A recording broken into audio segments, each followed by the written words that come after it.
Okay, you ready? Yep. Is that now recording? Okay. Have you got a cup of tea ready? I have got a cup of tea, got a drink as well, a bottle of water.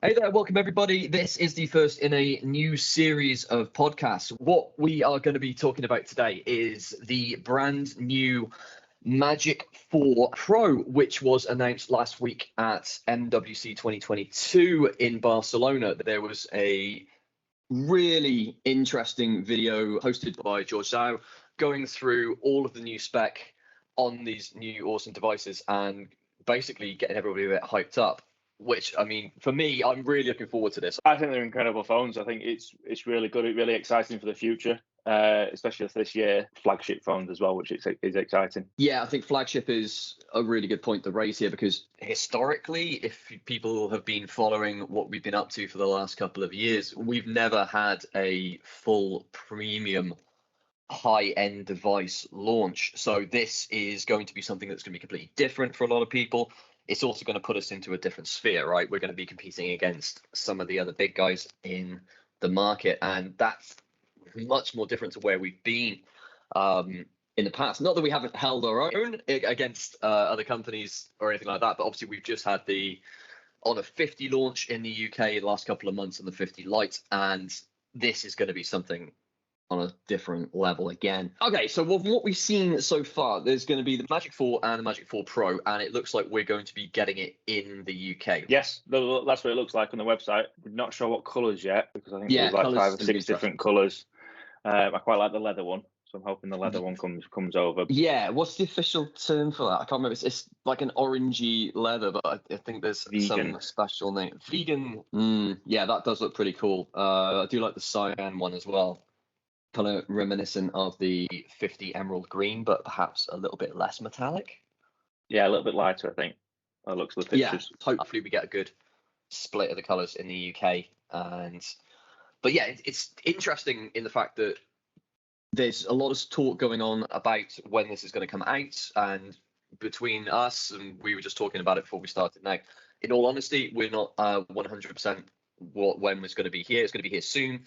There is interest on the website. Register your interest, and you can see a lot of the specs on the High Honor website right now.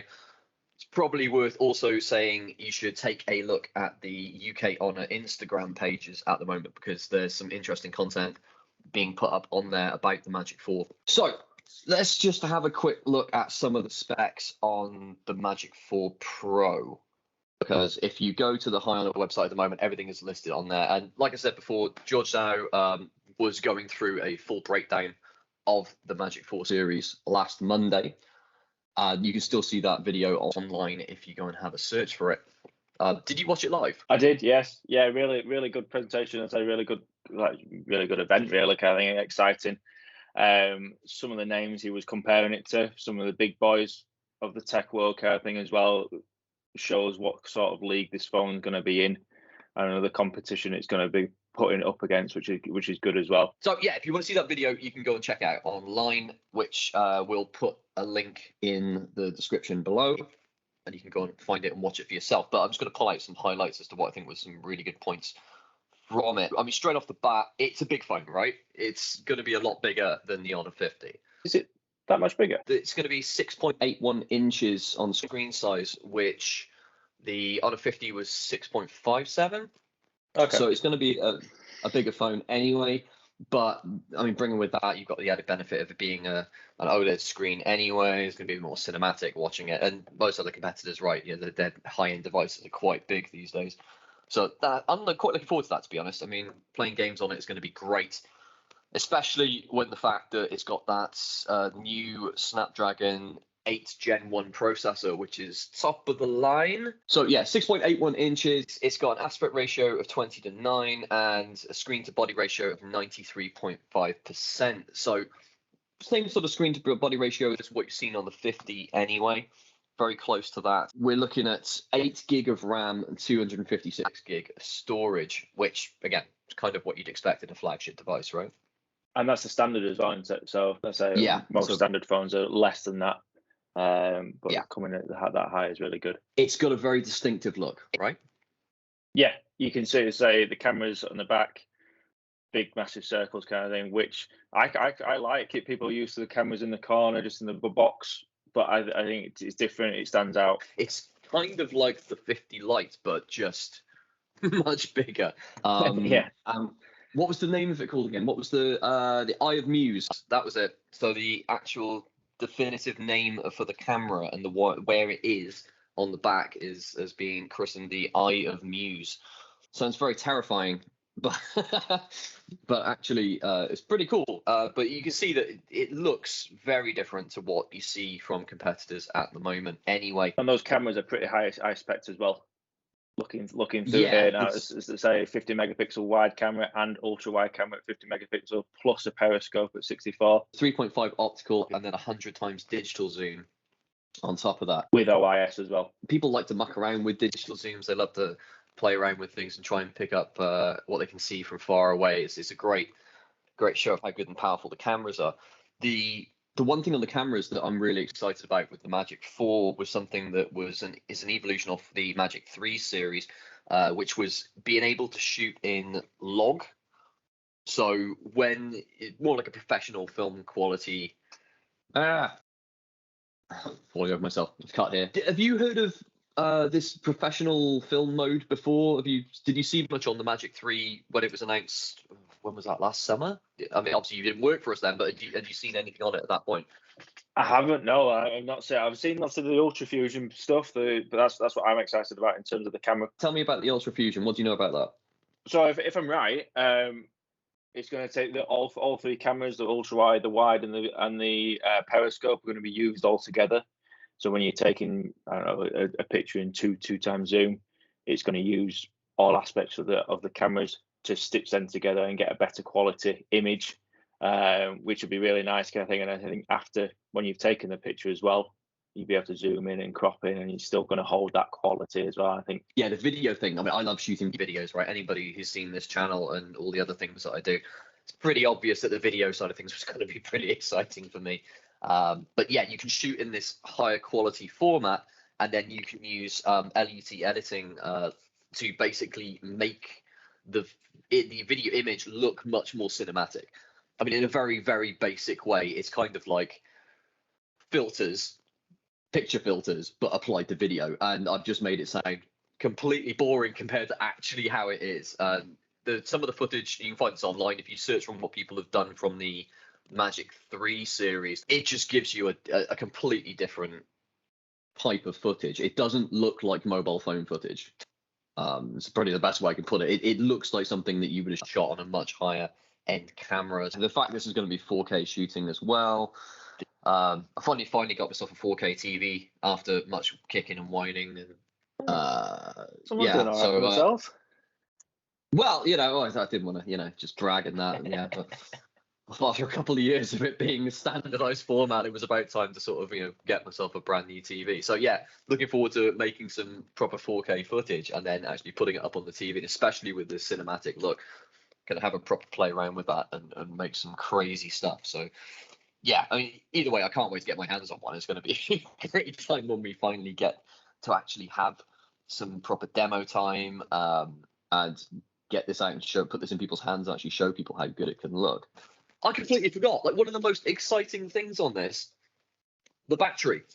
Yeah, I was just about to say the battery. If you type in Magic 4 Pro into Google at the moment and you do a bit of a search from a lot of the other tech magazines and online things, a lot of them are raving about the fact that this is 100-watt wireless supercharge. And wired as well. Well, wireless is crazy and as well, wired. Yeah, so you've got both angles at 100 watt. I mean, that's crazy. That's something that we've not really seen before. And I don't know about you, but wireless charging, it always seems like it was just kind of one step like close to what it should be. Like, you want it to be this, and we've never had wireless charging before, right, in the UK market. No. With on devices. So I mean, plugging it in is just the normal thing to do, but every time I've sort of mucked around with wireless chargers, it always felt a little slow. And yeah, 100-watt wireless is going to be I think it's going to be a bit of a game changer on it. But the fact that you can 100-watt wireless charge it with a cable as well, you've got both ends covered. That's fantastic. Yeah, so 15 minutes, 50% battery life on the wireless. It's really good. Yeah. Gone are the days of leaving your phone on charge and letting it trickle through overnight.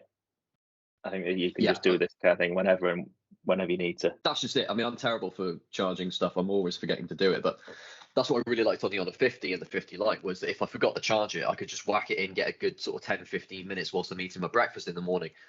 And then that would be enough to get me through the day without any hassle whatsoever. So this on top with the levels that they're talking about, different entirely, but the ability to just put the phone down on the side onto the charger, great, and know that it's going to be charged up really quick. That's something to get really excited about. Assuming as well it comes with the plug will come in the box. I can see the wireless chargers separate, but possibly. I mean, if we go off what the 50 had the plug in the box, the 66-watt charge for the 50. I wouldn't want to make any 100% comment right now, but quite possibly. I can't see anything listing on the site saying whether it is or it isn't, but we'll see what happens with that one when we find out a little bit more. Again, it's worth highlighting that both Alex and me, we still haven't actually managed to have a go on this yet. We haven't actually seen it. So we're only speculating on what we've seen from the presentation last week. But I mean, coming off the feedback from the press, the reviews, the previews, more like it, and the quotes that's been coming back in, there's been the rewards as well. And the rewards, sorry, as well. Yeah. 27, I think it won at the conference. I keep on seeing different numbers banded around, but I keep on seeing lots and lots of different glassware. 50. Yeah. All the awards. So, yeah, lots and lots of awards, which is obviously all great. If you're best in show from a lot of the different tech reviewers, I mean, that's got to show for something that it's really starting to light people's excitement up. But yeah, I mean, going back to what we said at the start, this is a radical different position for the UK market to have something like this. So it's just all exciting to actually finally get into the sort of premium echelons of the mobile phone industry with something that it's also so radically different and also kind of upsets things a little bit, with that 100-watt supercharge, the video cameras, the fusion. That's just another icing on the cake for all of the other bits. But it just, it's got me all quite excited, to be honest. I just want it out sooner rather than later. But yeah, we're playing the waiting game as much as you are back at home, right? Unfortunately, yeah. So we just keep looking at pictures, looking at everyone else touching and holding the phone. We're just looking at the pictures at the minute, I think. Well, hopefully we'll get to actually have some hands-on with it very soon. But yeah, in the meantime, if you are interested in taking a look at the Magic 4 and Magic 4 Pro, obviously there are some spec differences between the two of them. Have a quick look at what the press are talking about with it at the moment. You won't have to dig too far to see that it's ruffling quite a few feathers. And hopefully we'll have some more concrete information as soon as possible on it, and then we can start hyping it up a bit further. But for the moment, I mean, I think we'll leave it there. We'll come back in a couple of weeks and we'll have a bit more information for you, and we'll have a chat about what else we can find on it. Thanks for Alex for joining in today. Cheers, buddy. Thanks for coming on in. How did that go for you? Yeah, really good. Loved being here. I think it's good to chat about what's coming up, and it's exciting times ahead. Yeah, definitely. And I think that's the thing. We just got to play the waiting game, which is obviously always the hardest part. But yeah, we'll find out some more stuff and we'll bring it to everybody real soon. So thanks very much for listening, everyone. Thanks for coming along. Take care. Bye. Bye.